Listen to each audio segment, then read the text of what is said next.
ढेंकीकुट तीन ठाकुर स्नान पूर्णिमा। ढेंकीकुट जगन्नाथ मंदिर में महाप्रभु जगन्नाथ भौणी सुभद्रा एवं बड़ भाई बलभद्र को दुग्ध हलदी चंदन और तुलसी पत्र मिश्रण पानी रे गाधोई दि जाइछि। पुराणा वस्त्र खोल नूतन वस्त्र परिधान कराई। तीन ठाकुर को यथाविधि पूजार्चना कराई बेले पूजक मानसपति एवं ओम प्रकाश सतपति पूजार्चना करिसेंती। कर्ता भावे रामचंद्र साहू समस्त व्यवस्था करथिले।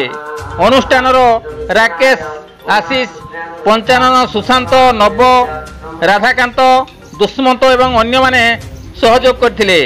समस्त को प्रसाद सेवन व्यवस्था कराइतिला। गोविंद राउत का रिपोर्ट केडी न्यूज।